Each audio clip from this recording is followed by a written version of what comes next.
when we're in a group or when we see you, either one of you, it's like there's a pull to want to be recognized by you or to be close to you or talk to you. And I just want to ask you if that affects you negatively or how we can not have that pull but still love you from that place of loving inside of us. I can only speak for myself that you will probably always have that pull because we have that pull to you. And because of that, you will feel that energy, the reciprocity of it, and want to return it, to be exchanging with it. The traveler was always producing Twaji. And all people want that. They want to see the glory of God.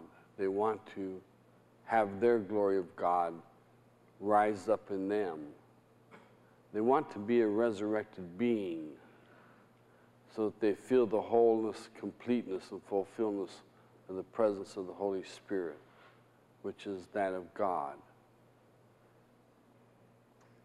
And that's what I would say from JR to you. And that was John. I remember that there were times before I got directly involved in this work where I felt that pull to be close and to be physically close to John Roger, to come up to him. And I called myself into question about that, you know, with a simple idea. Well, isn't that what everybody wants? You know, who's feeling what I'm feeling, and that it would be understandable that all of us would want to be close, and all of us would want to get personal. I remember, in particular, a time at Lake Arrowhead, and I think you were probably there at a retreat, and I had asked for whatever was in between John Roger, so it was very personal, and that's how the prayer went out.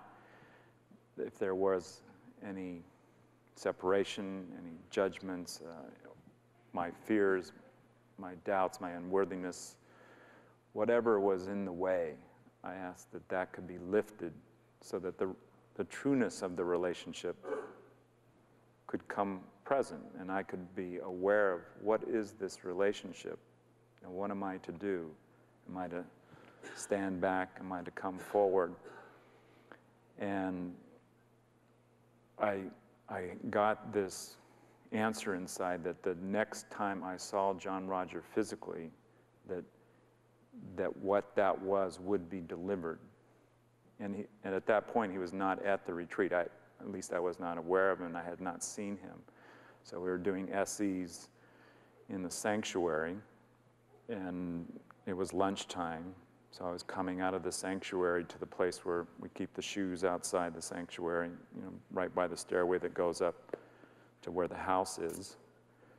And I was looking down to get my shoes, and I bumped into somebody, and I looked up, and John Roger's face was about 4 inches from mine.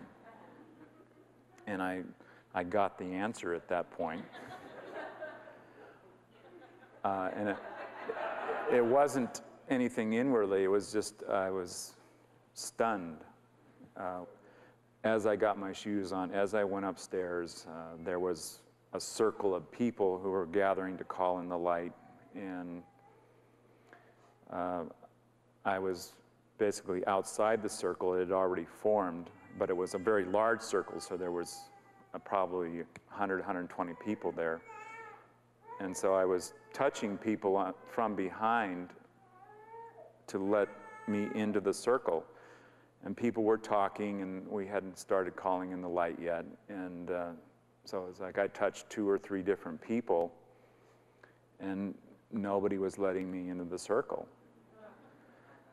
And then I heard a very loud voice say, "John, there's a place for you right here." And it was John Roger on the opposite side of the circle. And everybody went silent. And then all the eyes were on me, And, as I walked across the inner part of that circle, and the only place in the circle there was a space open right next to John Roger. And as I walked across, that was, one of those moments when I knew who I am, and that I have a place next to him. And the practical side of it is there's not physically a lot of those kinds of places, but there's a line that this traveler consciousness works through, and everybody has a place in that line that's very direct and very personal, so that you have a place next to the traveler and face to face with the traveler.